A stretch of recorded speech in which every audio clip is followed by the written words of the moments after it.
Yeah, life got in the way, apologies, but I figure I would just make a quick review for the second season of Vox Machina, because I made a review for the first season, and I had one major criticism of it, and that's mostly just that I felt like the dramatic elements were a little bit weak.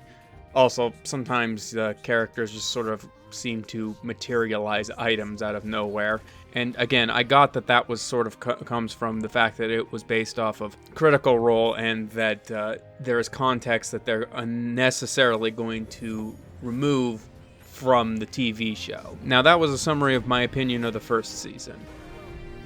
I would say this second season is a decisive improvement. What exactly is the plan against 4 dragons? Fuck! Shit!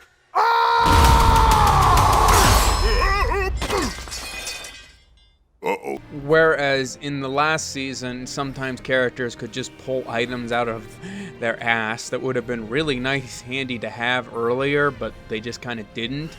Even though there is some of that, they don't necessarily tell you everything. They give you enough information to where you can easily infer where, the new teleporting knives come from.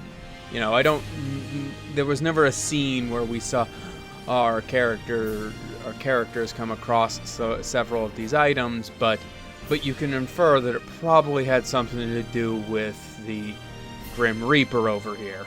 Adding to that, the drama works a lot better in this season. I am hesitant to say what was missing in the last season. I felt it was a little...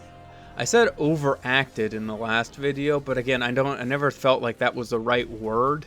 I guess the best way to say it is it felt staged. Which, yeah, I know, all drama on TV is staged.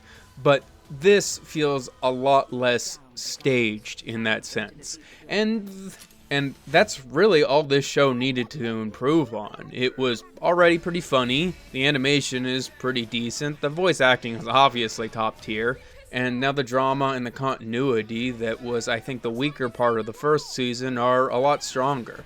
So yeah, this show is all that it needs to be. It's a fun adventure fantasy show, and that's really all there is to really say about this. It's a fun adventure show. If you like fantasy, particularly of the Tolkien-esque D&D-like variety, but felt like the first season of Vox Machina was a little stale, I would say the second season is a decisive improvement.